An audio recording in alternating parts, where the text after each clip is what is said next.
Paso al máster Miguel del Pino de Argentina, quien expondrá el análisis de la competencia en mercados monopólicos. Miguel del Pino es Master of Laws por la University of Pennsylvania, es socio de la firma Marval, O'Farrell y Mayral, ha estado involucrado en operaciones de fusiones, adquisiciones y joint ventures, asesorando a compradores y vendedores con respecto a transferencias accionarias o de activos en la Argentina.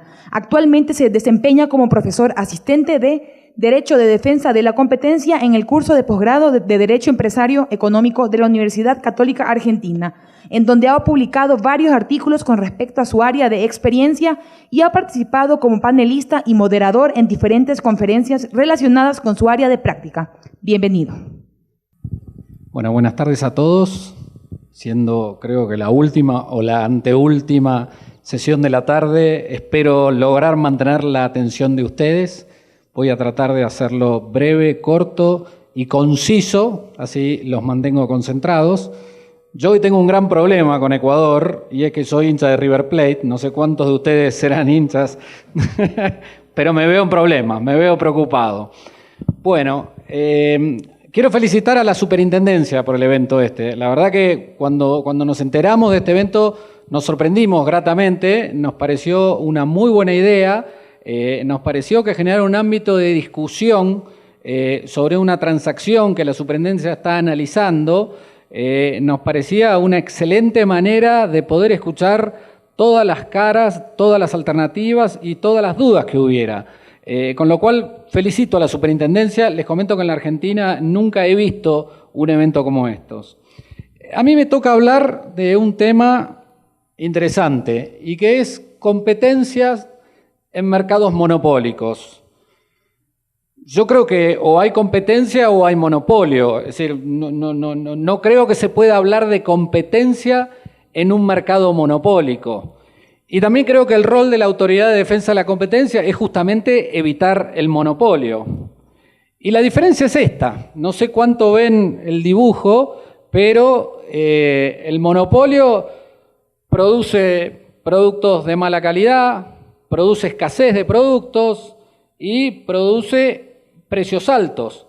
La competencia, por el contrario, es lo que irradia la innovación, que mejore la calidad, que aumente la cantidad y que bajen los precios. Con lo cual es o competimos o estamos en un mercado monopólico.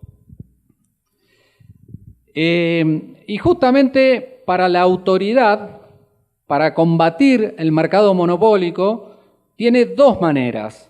O a través del análisis de las conductas anticompetitivas con el concepto del abuso de posición de dominio, o tratando de impedir que se produzca un mercado monopólico a través del control de concentraciones económicas. Ahora, cuando hay un monopolio, es decir, cuando hay una elevada posición de dominio, las conductas suelen generar perjuicios a los demás competidores. O sea, los monopolios no son buenos.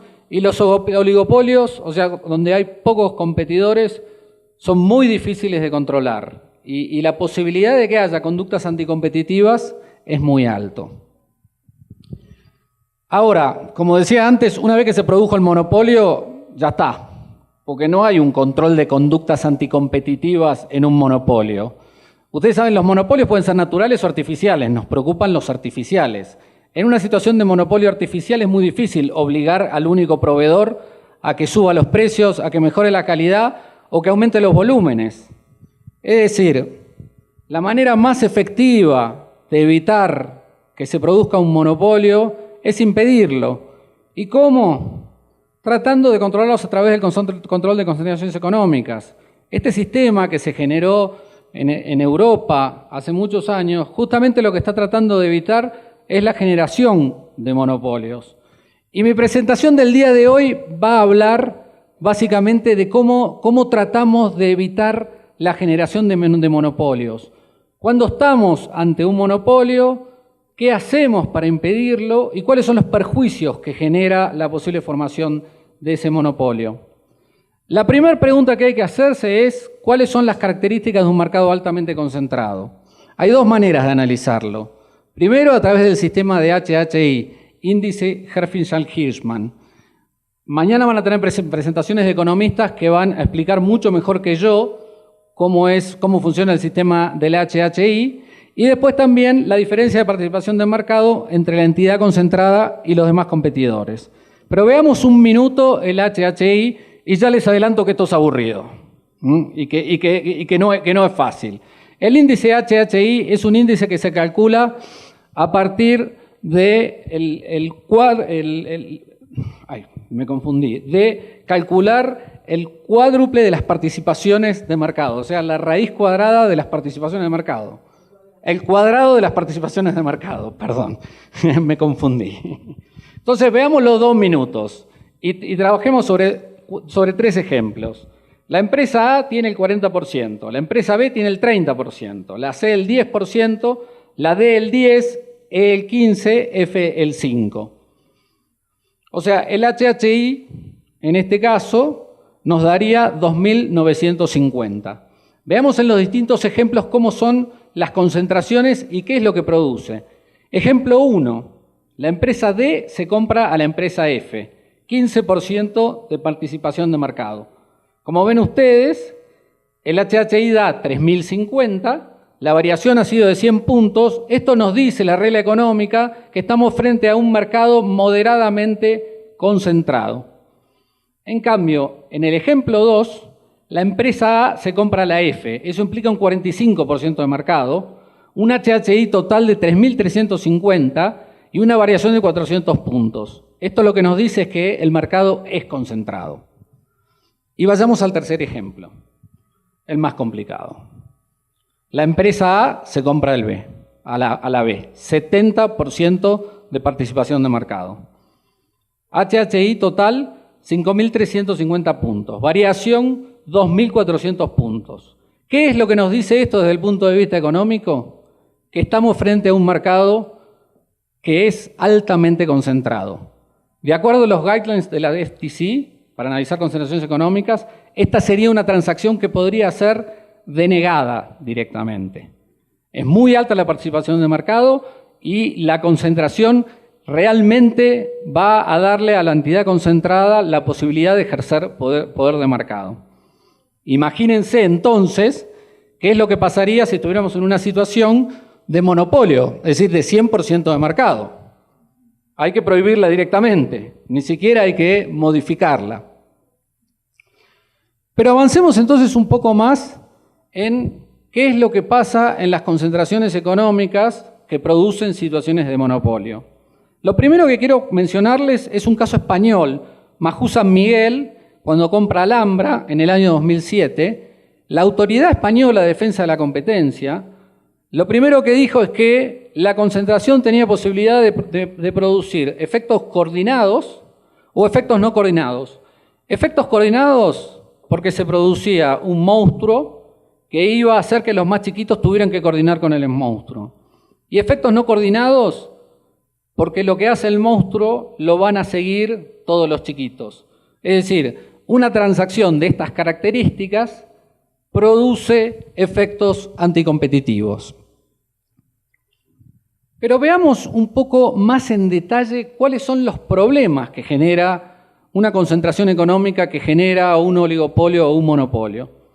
La primera consecuencia, que es la más complicada de todas, es la desaparición de un competidor vigoroso. Es decir, ¿qué es un competidor vigoroso?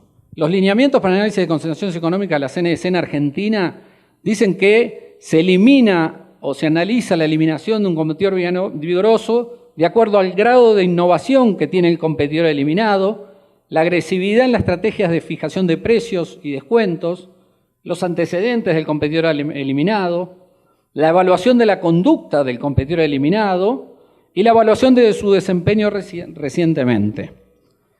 Pero, ¿quieren saber cuál es la mejor manera de darse cuenta dónde hay un competidor vigoroso que se está eliminando?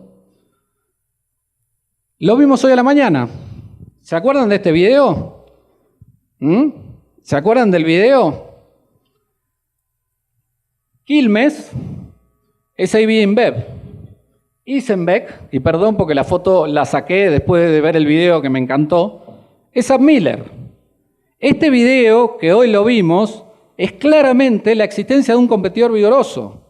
Isenbeck es una marca nueva que se introdujo en la Argentina, se introdujo en 1990. y lo que quería era sacarle participación de mercado a Quilmes. Díganme si esto no es un ejemplo de un competidor vigoroso. Me traes 2 chapitas de Quilmes, te regalo 1 litro de cerveza Eisenbeck. Y lo dijo en la televisión. Y lo dijo contraviniendo la norma de competencia desleal. Y lo siguió diciendo cuando la Cámara le dijo, señor, usted no lo puede hacer. Este es el problema que tiene cuando se fusionan 2 competidores. Que desaparece el vigoroso, desaparece el que innova el mercado, desaparece el que hace que Quilmes se sienta obligado a estar constantemente necesitado de mejorar, necesitado de mostrar cosas nuevas, porque si no el más chiquito se lo come. Y este es el principal problema que tiene, y les soy honesto, esta foto la agregué hoy, porque mientras escuchaba la presentación de hoy la mañana me encantó el video, y el video era absolutamente aplicable a esta presentación. Fíjense lo que se dijo en Estados Unidos en el caso Constellation, que es justamente el caso que implicó la compra de modelo por parte de AB InBev en el 2014. La transacción eliminará la competencia cabeza a cabeza que actualmente existe entre AB y Modelo. La pérdida de esta competencia cabeza a cabeza permitirá a ABI subir unilateralmente los precios de las marcas que poseerá luego de la transacción y disminuir el incentivo de ABI a innovar respecto de nuevas marcas, productos y empaque. Como les dije, el principal problema acá es desaparece un vigoroso, desaparece alguien que innova en el mercado.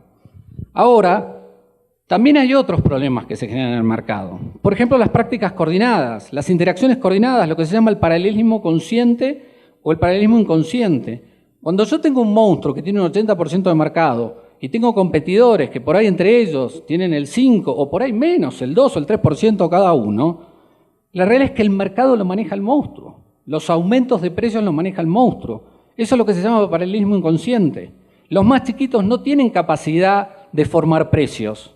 No lo pueden hacer. Si Quilmes, por tomar el caso de Argentina, que es el que yo conozco bien, sube el precio, el resto lo tiene que subir. Es muy difícil bajar los precios. ¿Y por qué? Principalmente porque no tengo capacidad de captar la demanda. O sea, el monstruo es el que maneja el mercado, es el que conduce el mercado. Fíjense lo que dijo justamente la CNDC en el caso Grupo Danone, en Grupo Danone y otro, esto es en la fusión con Royal Numico en el año 2008. La posibilidad de ocurrencia de efectos coordinados se incrementa ante determinadas características del mercado, como ser la homogeneidad del producto, el flujo de información disponible, la ausencia de un competidor vigoroso y efectivo y la homogeneidad de las firmas competidoras. El tercer efecto que produce este tipo de concentraciones es el efecto portfolio. Cuantos más marcas tengo, más difícil me es competir. Y creo que la presentación de hoy de Julio un poco lo demostró a eso. El gran problema que tienen los productores cerveceros artesanales es combatir con estas marcas que ya son conocidas, que ya están instaladas en el mercado, que tienen aproximación nacional. ¿Y qué pasa cuando juntamos un grupo de marcas exitosas con otro grupo de marcas exitosas? Esto es lo que se llama efecto cartera. Y además hay otra situación similar con el efecto cartera. Si yo soy un grande que vendo 5 marcas y me compro al otro grande que tiene otras 5 marcas, yo llego y vendo 10 marcas. No dejo lugar para que el almacén o el supermercado compre las otras marcas. Es decir, el aglutinamiento de marcas tiene un efecto anticompetitivo. Y esto un poco lo dijo la CNDC cuando analizó la fusión de Brahma Quilmes en el año 2003. CMQ, con la incorporación de la marca Brahma, refuerza su cartera de marcas convirtiéndose en el principal receptor de demanda en caso en que decida incrementar el precio de alguna de ellas. Cuarto problema, existencia de diferenciación de productos. A mayor diferenciación, menor posibilidad de que los precios se incrementen unilateralmente. Permitir que se vayan concentrando todas las marcas justamente aumenta la capacidad de que se aumenten en forma unilateral los precios y de que no pueda haber una compensación entre los competidores para que bajen esos precios. No quiero repetir porque más me aburre leer, pero fíjense la CNDC nuevamente en el caso de Brahma Quilmes, dijo el ejercicio unilateral de poder de mercado por parte de las empresas involucradas en la operación. Es decir, este tipo de situación es la principal preocupación que produce. Y lo mismo dicen las Horizontal Merger Guidelines y las directrices sobre el análisis de concentraciones económicas de la Unión Europea. Tampoco lo quiero leer y la presentación se las puedo dar a ustedes sin ningún problema y lo leen en más detalle. Y el quinto problema es la existencia de poder de negociación de los compradores. Los clientes directos de las cervezas, de las cerveceras, no tendrían ni la capacidad ni el incentivo para contrarrestar un posible ejercicio de poder de mercado luego de la operación notificada. Nuevamente esto lo dijo la CNDC Argentina cuando Brahma compró Quilmes. Como les digo, todos estos problemas son los que generan permitir la formación de un monopolio o de un oligopolio. Y la diferencia está en que en un caso estamos hablando de un solo productor y en el otro de un grande y varios chiquitos. Pero si permitimos la formación de esto, como decía al principio, ¿qué es lo que realmente pasa? ¿A quién perjudicamos? Es el consumidor final el que paga la cuenta. Es el consumidor final el que termina recibiendo un producto más caro, una menor calidad en los productos, una menor cantidad, porque si aumento el precio, ¿para qué voy a vender más? Total, el precio es mío y lo domino yo. Y el último problema es que tiene un efecto directo en el desempleo. Si permitir este tipo de transacciones afecta el empleo y lo disminuye. Ahora, con todos estos problemas, ¿cuál es el rol de las barreras de entrada? Porque si dejamos que se produzca un mercado monopólico, pero vemos que el mercado no tiene barreras de entrada, no es tan problemático. O sea, realmente acá el tema es, ¿qué son las barreras de entrada? Las barreras de entrada son las que permiten ver si el mercado es atacable, es decir, es desafiable.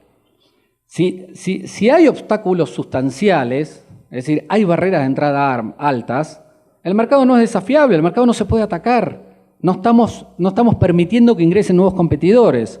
Por el otro lado, si las barreras de entrada son bajas, claramente el mercado es atacable, es decir, podemos desafiar el mercado, podemos entrar. Ahora, para que sean efectivas las barreras de entrada, tienen que permitir que el ingreso de un competidor sea probable, sea rápido y sea sustancial. Si no ocurren estas tres características, estamos ante barreras de entrada que están cerrando el ingreso de nuevos competidores. ¿Y cuáles son las barreras de entrada? Hay 1 millón de maneras de dividir a la barrera de entrada. Creo que cada autoridad en el mundo habla de distintos tipos de barrera de entrada. En un distinto análisis yo llegué a la conclusión de que se puede hablar de las artificiales y de las naturales. Las naturales no vamos a hablar porque no se puede hacer nada, existen porque existen. El problema son las artificiales. Las artificiales pueden ser las restricciones regulatorias o técnicas, las económicas o tecnológicas, las dificultades del acceso a la demanda o el obstáculo de acceso a insumos o infraestructura esencial. Hoy cuando lo escuchaba a Julio, pensaba en las restricciones regulatorias o técnicas. Julio, claramente estás en un mercado que tiene barreras de entrada muy amplias. 10 meses para lograr un registro sanitario, ustedes tienen amor por la cerveza artesanal. ¿Qué quieren que les diga? Porque yo de la presentación tuya entendí que podés tardar como 2 años para empezar a producir cerveza artesanal en Ecuador. Eso es una barrera de entrada muy alta. Eso es lo que produce que los competidores no quieran ingresar al mercado. Eso es lo que hace que si alguna empresa del extranjero quisiera venir a competir con la concentración que estamos viendo, tenga sus dudas, le genere sus dudas. ¿Cómo voy a tardar 2 años en obtener las autorizaciones para ingresar a competir? ¿Qué hago durante esos 2 años? ¿Cómo armo un plan de negocios de acá a 2 años? Es decir, que voy a empezar a producir de acá a 2 años. Pero también dentro de las barreras artificiales están las económicas y tecnológicas. Y déjenme mencionarles una mención que surge de 2 casos españoles también vinculados con la cerveza. Uno es el caso de Heineken cuando compra Cruzcampo y el otro es Sam Miller cuando compra Grolsch. La oferta de una amplia gama de marcas y de paquetes de productos complementarios por parte de los operadores ya establecidos también puede suponer una barrera de entrada a corto plazo. Es decir, permitir que se genere una fusión entre dueños de muchas marcas genera un desincentivo a los otros competidores para ingresar en ese mercado. Ahora, estoy ante una situación de barreras de entrada alta. Estoy en el caso de Julio, 10 meses para lograr un registro sanitario. ¿Cómo soluciono estos problemas? ¿Cómo lo evito? Ahí es donde entran en juego los remedies, los condicionamientos. Cuando estoy frente a concentraciones económicas que verdaderamente producen problemas a la competencia, tengo que empezar a negociar remedies con las partes. Tengo que empezar a lograr que las partes sean ellas las que piensen en cómo producen situaciones para que vuelvan a restaurar la competencia en el mercado. Es decir, ¿cuáles son los fines perseguidos por los remedies? Restaurar las condiciones de mercado y generar o potenciar un competidor efectivo. ¿Cuáles son las características que deben poseer los condicionamientos? Ahí las tienen en el dibujo. Miren el dibujo que creo que habla por sí mismo. Tienen que ser proporcional al problema, tienen que tratar de restaurar la situación anterior y por otro lado tienen que perdurar en el tiempo. Un remedy que en 2 años desaparece no es un remedy exitoso. Es decir, el remedy tiene que tratar de lograr obtener situaciones competitivas post-transacción y que perduren en el tiempo. De vuelta, el dibujo me encanta porque no es darle un cajón a cada uno de los competidores, es darle un cajón a la medida de los problemas que tiene o de las necesidades que tiene cada uno de los competidores para que todos terminen en la misma situación.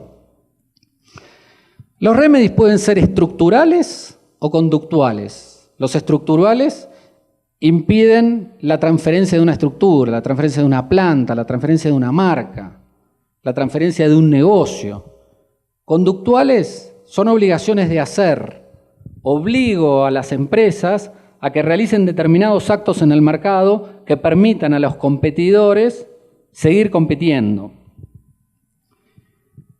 O pueden ser un mix de ambos, que es como pasó con la fusión de Hoyt Cinema en Argentina el año pasado, donde la CNDC impuso un mix. Por un lado los obligó a un condicionamiento estructural y por otro lado los obligó a un condicionamiento contractual. O sea, hubo una restricción de crecimiento en la cantidad de pantallas o butacas y una obligación de no modificar la relación de precios preexistentes por un plazo de 5 años. Es decir, acá la CNDC buscó un mix de los dos. Buscó tratar de lograr un remedio de tipo estructural que se pudiera realizar con uno de tipo conductual. ¿Cuál es el desafío de los remedies? Uno es el enforcement y el otro es el timing. Enforcement es, tengo que imponer mecanismos de supervisión que realmente me demuestren que van a ser cumplidos y que yo voy a poder controlar que se cumplan. Y después, como ya lo dije antes, su duración debe ser consistente con el fin perseguido. Si quiero generar un nuevo competidor, el remedy debe durar todo el tiempo que yo necesito para que ese competidor vuelva a competir en el mercado en las condiciones previas a la concentración. Y déjenme por último entrar 2 minutos en la transacción AB InBev SAP-Miller, que es un poco lo que da origen a este seminario. Acá tienen un poco cuál es la participación de mercado de la empresa concentrada en todo Sudamérica. Como ustedes pueden ver, las participaciones son altas. En el caso de Ecuador es el 100%. En el caso de Paraguay es el 95%. En el caso de Argentina es casi el 80%. En Uruguay es el 96%. O sea, es una transacción que está generando un monopolio. En algunos casos podrá generar un oligopolio, pero en muchos estamos frente a la autorización de un monopolio directamente. ¿Cuáles podrían ser los remedies en base a todo lo que yo les conté que se le podrían imponer a esta transacción en Ecuador? Es decir, si analizamos un poco todo lo que vimos, ¿qué es lo que se le podría pedir a estas compañías concentradas en Ecuador? Se podría pedir la licencia perpetua de marcas, como pasó en el caso Constellation en USA. Se le podría pedir la desinversión de plantas de producción, se le podría pedir la cesión de marcas y hasta se le podría pedir acuerdo de fazón, es decir, obligación de que produzca la cerveza para el competidor entrante. Pero ello deberá sí o sí ir acompañado de un remedio de comportamiento, de un remedio conductual.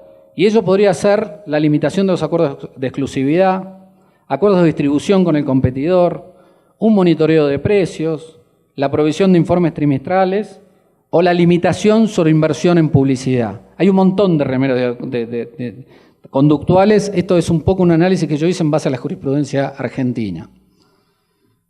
Por último, déjenme mostrarles las transacciones que fueron analizadas en el mercado de la cerveza. Estoy mencionando algunas de las transacciones que se realizaron en Latinoamérica en los últimos años y cómo fueron resueltas por las distintas autoridades de competencia. Todas fueron condicionadas. Es decir, están todos tratando de evitar la producción de un monopolio, están todos tratando de evitar que se produzca un monstruo que a la larga se coma al más chiquito. Muchísimas gracias.